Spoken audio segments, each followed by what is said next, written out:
Hello everyone and welcome to another Watercolor Wednesday. I am Allison from the blog A Glimpse Inside, and today I have this super small, quick painting to share with you guys.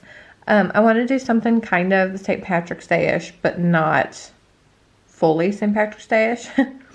And I am so ready for spring and the sun to shine and the weather to warm up so I wanted to make this fun little flower rainbow of in a garden, like you're overlooking kind of the top of the flowers with the sky in the background. This painting is super little. It's only a 3.5 by 2.5. I had this frame that I bought before we moved to Germany at Michael's, and I wanted just something cute and small to put inside of it. So let's get started. So again, start with your paper, 2.5 by 3.5.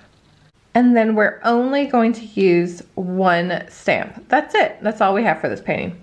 So the stamp is this little daisy bunch from the flower set, the original flower set. And then for this, since it is a rainbow, we will be using lots of markers, lots of colors. And then you will also have, if you have Post-it tape, use that, or regular Post-it notes is fine too.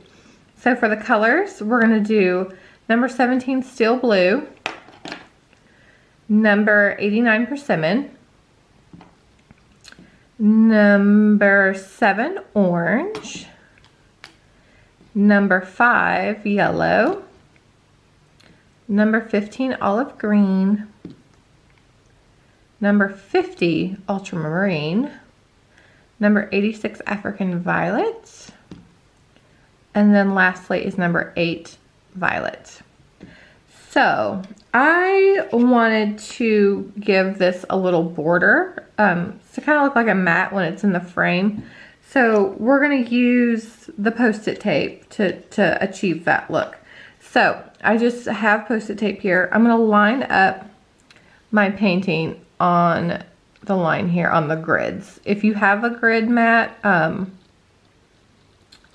you know, it'd be best to use it. If not, you can just mark down. This is about 1/4 inch, or just kind of go over it however big you want your mat border to be. So I'm then just going to take my paper and line it up with the grid lines and press it down. So I'm going to do the same on this side. The same on this side.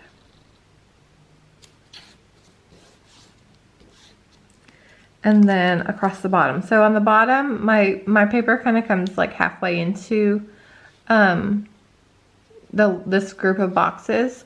So I'm actually then going to line my tape up with at the bottom here, and then it will be the same thickness as the rest of them. All right, so let's press that down to make sure it's good. And then we're just going to start with our one stamp, and then we're going to go in the colors of the rainbow. So Roy G. Biv. So we're going to start with red and get your stamp all the way, and then we'll start on the far side here, and then just with the width of your stamp, just go up and make a line. Don't go all the way to the top. And then, you can make it come over a little bit to kind of blend in with the other ones. With this, you will also need a wipe or wet paper towel to clean off your stamp. So I like to actually just keep the paper towel on the table and then just press the stamp into it. And then after you clean that off, press it onto a paper towel to dry it before you reapply more color. So now we will go to orange. And then come right next to your red and just kind of do the same thing. If you want a little darker, you can come over a little bit so they kind of blend better. However you want to do it, make it work for you. So now we'll go to yellow here. Again, this is a super quick little painting. Nothing crazy. I you know, and still kind of a newbie along with you guys. I've discovered these stamps a couple years ago, probably like 2.5, 3 years ago. And I played around a little bit with them, not much. And then, but I really didn't start truly painting with them until probably last year. So, you know, I'm still learning different techniques and ways to do things just like you guys are. So don't be, you know, upset when you mess up, because I still mess up. All right, so here's our blue now. All right. Trust me, there are so many times I do a painting where I'm like, what is happening here? Like, what's the end result? That did not turn out anything like I had in my head. So for the indigo portion of this, I'm using the African violet to kind of give it that like deeper tone of like an indigo. You could, you know, if you don't have African violet, or you don't, you know, you could always just leave the indigo out. And then last little row here, a little bit more. All right, so that is it for the flowers. Totally fast and simple. So now we're gonna add some water. So dip your brush in water, pinch it off, and then you're just gonna do like normal, and you're just gonna dab. I'm gonna spread the colors into each other. I am gonna rinse the brush going from red to orange, but I'm not gonna rinse the brush going from orange to yellow. I'm just gonna give a little pinch and then go into my yellow. Unless I need more water, then, you know, I'll rinse the brush, because I do want to kind of spread this yellow out a little bit more. So again, I'm not going to rinse it going into green, because I want those colors, you know, right here to kind of blend like the flowers are merging with each other.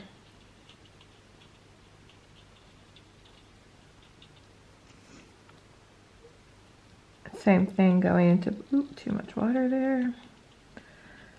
So same thing going here into the blue. You know, you can bring it over into the green. And then I'm not even gonna rinse or do anything while I keep moving over into these other colors. They're all so dark and saturated that, you know, they'll be fine to blend together nicely here. All right, so simple as that, right? So then on your palette, we are going to use the steel blue, excuse me, and scribble some on there. And then this is your sky. So we'll just paint our sky in. Try not to get too close to the flowers, because you don't want to bleed that color up into your sky. So just kind of leave, like, get a little closer, but then just kind of like leave a gap. And then when you're at the edges, you really want to just dab, because you don't want that paint to accidentally bleed under the tape, because then you'll just have like a wonky little line. So be real careful and make sure that you're just kind of dabbing next to the tape edges there.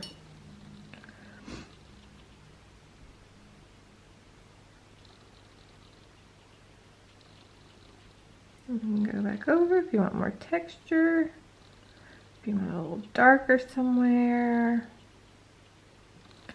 And you guys, that is it. How quick and simple was that painting? So we will take off our tape here. And there you go. Sign it and date it. Pop it in a frame. Maybe if you're going to do some sort of St. Patrick's Day card, You know, you can make it, if you wanted to make it bigger, you can always make this bigger and then add some cute little saying of, you know, Happy St. Patrick's Day or something like that. I will say, so if you use too much water in any of these places and you lose your flowers a little too much, like kind of even over here, because it was a lot lighter when I got to that part of the stamp. You could always go back with your stamp and a little bit of color and just kind of re-stamp over it. So like I would do that with your tape still on it, but if you wanted to. Otherwise, it's done, guys. I hope you enjoy this little painting. It was, again, super quick.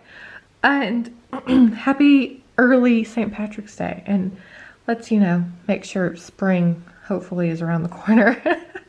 Hope you join me again next week. I am not quite sure yet what I'm doing. I tried a painting yesterday that I was super excited about, and it did not go as planned.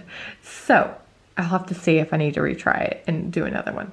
But have an awesome rest of your day and see you next week. Bye.